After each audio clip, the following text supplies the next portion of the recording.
we checked out a Tozy's Jack Doherty video about him being arrested and potentially getting up to 7 years in jail. So we're checking out Tozy's other video right now, and this one is called World's Worst Finance Guru Sued for 112 million doubloons. And hey, if you don't know who we're talking about, you're gonna see us discussing one of the most popular swindlers known to man. And I do actually have a few side stories about who we're going to talk about today, so I'm excited to see if Tozy talks about it first, and if he doesn't, I'll mention it for you guys. Let's get into it. Original video will be linked down in the description below. Always support the original Shoddy and support me too by hitting the like and subscribe button. Leave a comment down below if you don't know where them quads. And let's get into it. The code word for today, so no, you did not skip this intro, is knowledge. Knowledge. Let's get it. Here in my garage, I've been sued for a $100 million Ponzi scheme. Yeah, the Here in My Garage guy, Tai Lopez, who essentially is one of the OG financial gurus on YouTube, is now being sued for allegedly running a $100 million Ponzi scheme. Okay, just a little bit more about Tai Lopez before we jump in. For those of you guys who might be like, oh my god, the knowledge guy. Oh, all these books in my garage, blah, blah, blah, blah, blah. That guy, Tai Lopez, has one of the most successfully run YouTube ads ever done, right? A YouTube advertisement was new. He pumped out that advertisement so you would see it play before all of your videos all the time during that time period.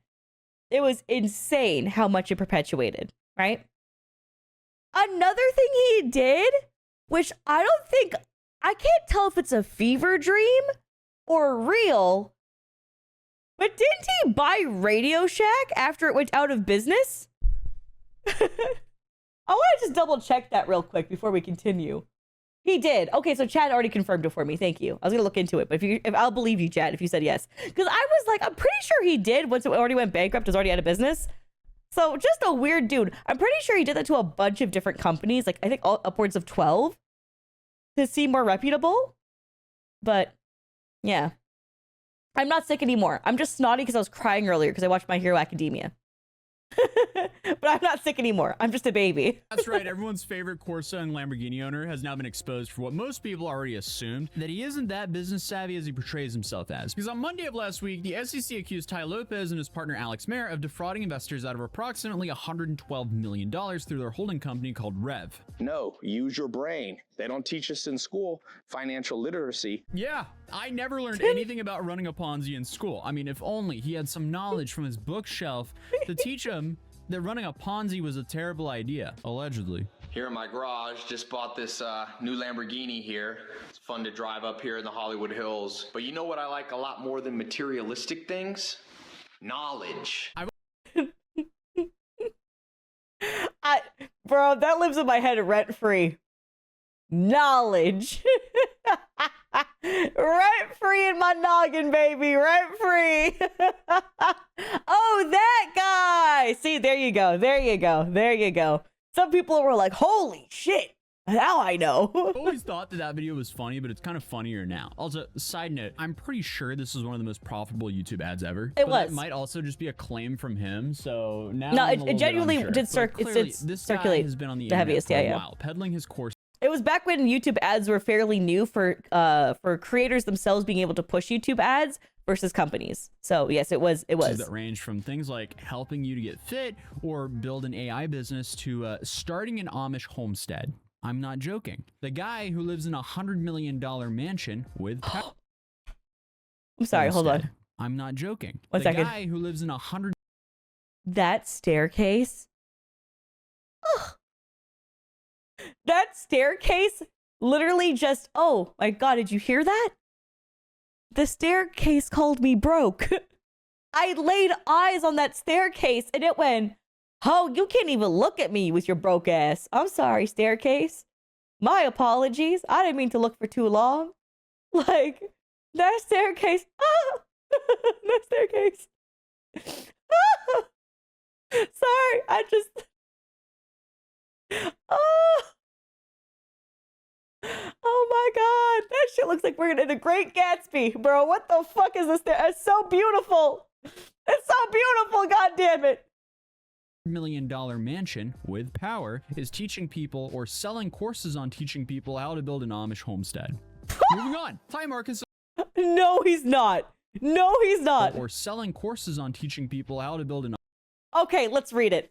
Amish homestead. Tai Lopez Amish homestead program is based on his 2-year experience living with the Amish, and it teaches how to build a sustainable farm and live independently. Skills increasing vital as food prices rise. The program outlines the 11 laws to build your Amish homestead in the modern world, covering topics like selecting land, choosing animals for new landowners, and positioning a home for sustainability. This training offers valuable insight into creating a self-sufficient lifestyle and ensuring food security for generations. Now, I just want to say, this motherfucker now has literally a mansion with electricity and no farm animals in sight. Son of a bitch. I'm not trying to do plotline A. I'm trying to get to plotline B like you are. Well, except for without doing a Ponzi scheme, you know? Amish homestead. Moving on. Tai markets himself as an e-commerce savant who can help you buy your own Lambo and plenty of bookshelves to store your knowledge.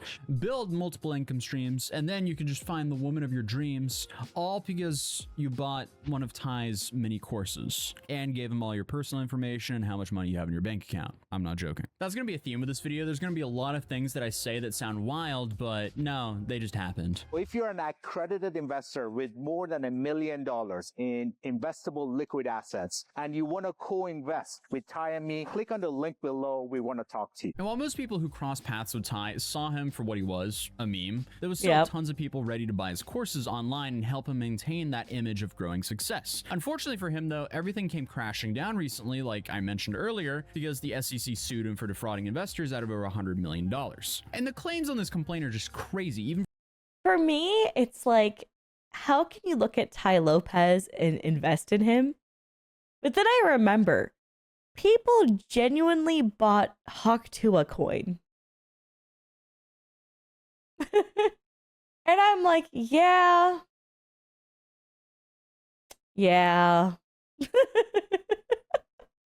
Like, I just... That exists? I mean, it did, but now it's completely plummeted. It was a massive rug pull. Massive rug pull. Yep, that's a thing. What the fuck? Oh my gosh, you guys don't know about Haktua coin? Spit on that thing? In prison now? I don't think she's in prison. What? I didn't hear about that update. Are we sure? I didn't hear about that one. We gotta look into that. I'm gonna look into that after.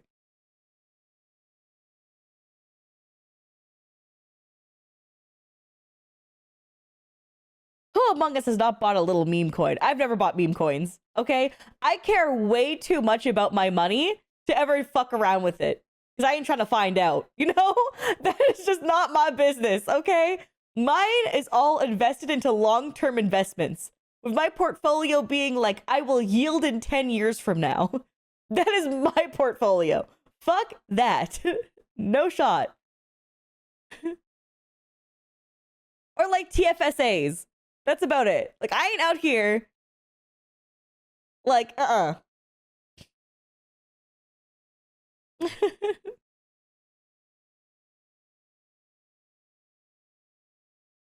Pretty sure no one knows where she is or what she's doing. Yeah, that's what I thought. I thought she just disappeared. I didn't think she was in legal trouble. I thought she just disappeared.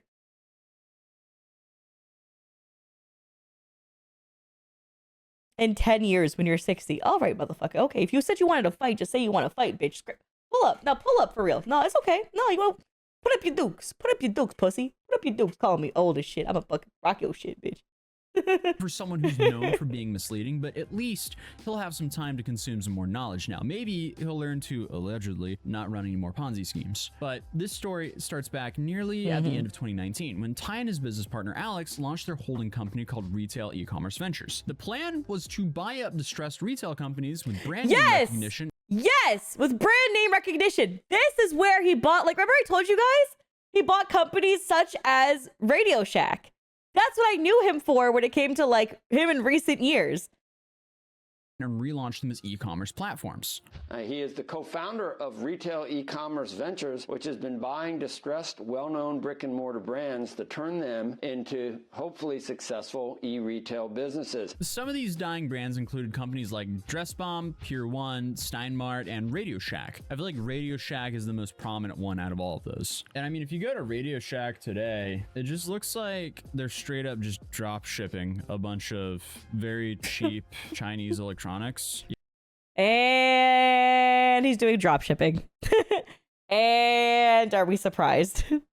Yep. Yeah, dude, they got the knockoff LED AirPods here. Let's go. Radio Shack, ladies and gentlemen. Tai Lopez. Knowledge. That's kind of depressing. Wait, my moderator just told us. She just streamed the new Fortnite chapter. The Hawk Tua girl? She just streamed the new Fortnite chapter? Is that what you're telling me right now? This is not real life. I refuse. Are you telling me truth? Like, this is a simulation, bro. That's so fucking weird. The words coming out of my mouth do not feel so skibbity right now, dog. I'm gonna hit play. To raise a bunch of money to buy RadioShack.com so you can sell Temu AirPods. Come on. Now, I'm not 100% sure they came up with this idea in the wake of the dropshipping boom and were unaware of what the future held in the world, but the relevant period stated in the complaint from April 2020 to November of 2022. So basically during COVID, which makes sense since tons of brick and mortar stores were struggling due to the lockdown, while many online retailers saw a boom in their business. The part that makes me feel a little bit more fishy though is Tai and Alex were seeking outside investors with tons of money to help foot the bills for these well-known companies, in exchange for things like equity and interest rates that seem too good to be true. The opportunity is simple. You put money into one of my brands as a promissory note, you get a monthly payment that comes out to between 10 and 15% annual fixed income. And at the end of the promissory note term, you get all your money back. And he did so by definitely crowdsourcing it by posting ads like this on Instagram. Did you realize for every $300,000 invested in our preferred dividends, we will send you $60,000 a year in monthly payments? If you read that, how do you not realize that's a Ponzi scheme? How do you read that and not go, them motherfuckers are robbing me? If an esports commentator could become a VTuber, Hawk Tua could be a streamer. All right, motherfucker. You fight me too, bitch. What? Y'all motherfuckers really want to scrap today. Nah, I see you, bitch. All right. Nah. Put your dukes up, pussy. Put your dukes up. Again?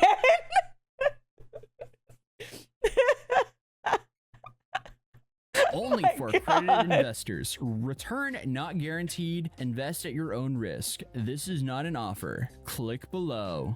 Yeah, apparently the dividends for $60,000 for every $300,000 invested allegedly turned all of this into a Ponzi so they could keep up paying the first investors. Yeah, exactly. It's like it just sounds like a fucking Ponzi the way they're advertising it. And then you're choosing to invest?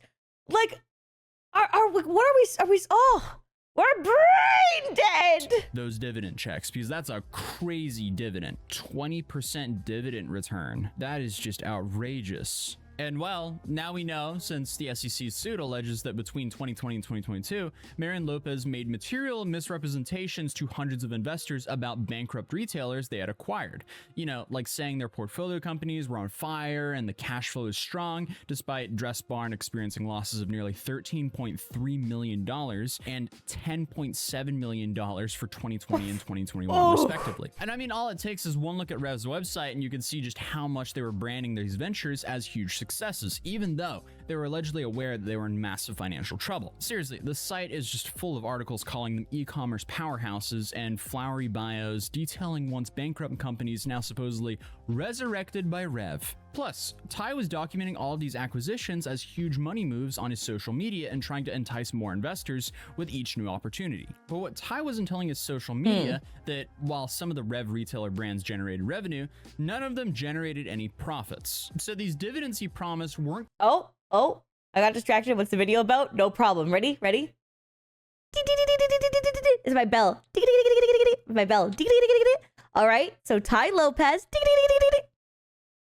is out scamming motherfuckers. All right? And what he's doing is a Ponzi scheme.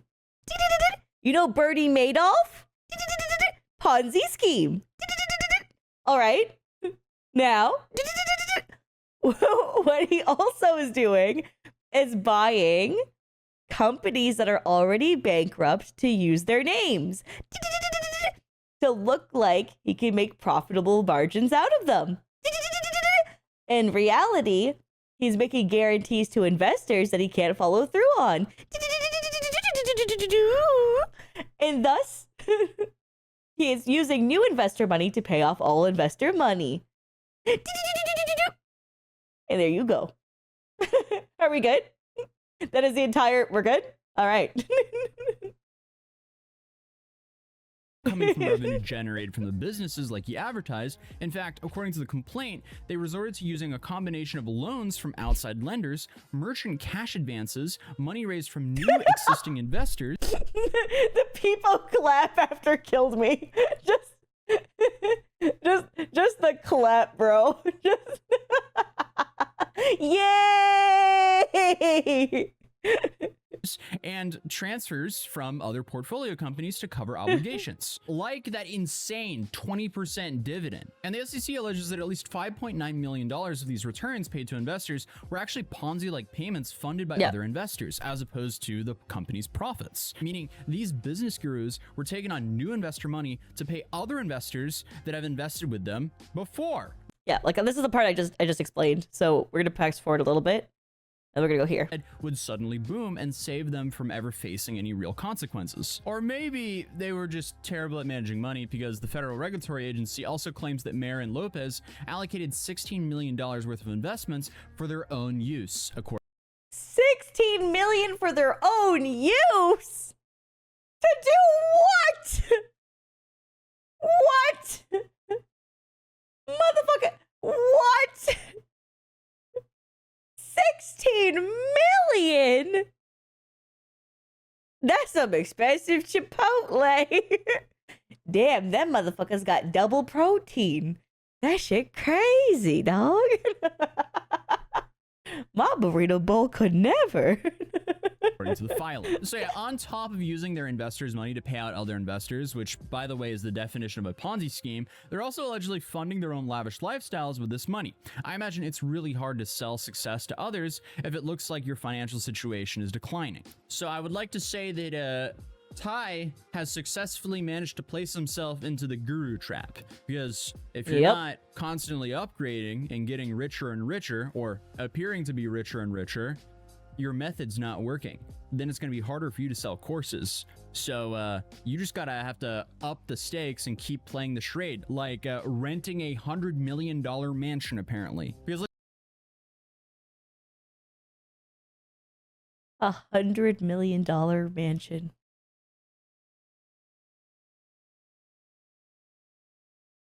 Imagine taking $16 million out of your company for yourself, and you still choose to rent? You don't even choose to own? Buy a house, motherfucker! What are you doing? Choosing to rent? With 16 mil? Like, shut the front door, dude! That should make me mad! let's be real. The monthly payments on that at least $100 million mansion could not be cheap. So not only were they lying to investors about the potentials of these opportunities, they were also skimming money for themselves. Remember, the world does not reward overly shy people. Get out of the house, come to the mastermind, come to the party. You will make more money by spending at least 10% of your month. That's just 3 days getting around people that are doing better than you, that have different ideas. You can do exchange, you can do collab. So come to my party and mastermind. I got one coming up. But I've focused a lot on Tai so far when there's two other named in the lawsuit. Alex Mayer, who I've mentioned before, and Alex Rose Birkenrode, the COO of Rev. And get this, Tai's cousin. Okay then. So Alex Mayer is advertised on the Rev site and by Tai as a NASA scientist with a PhD and a successful businessman who sold his dating app Zeusk for $300 million, which does make him sound like someone who might actually know what he's talking about. What the fuck is Zeusk? For being a NASA scientist, his LinkedIn shows that he actually worked for a company called QSS Group, who were only contracted by NASA. Oh Oh my god.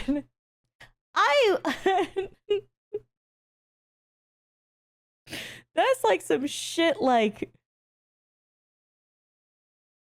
hold on, let me get an example. Hold on. I worked for this indie dev team.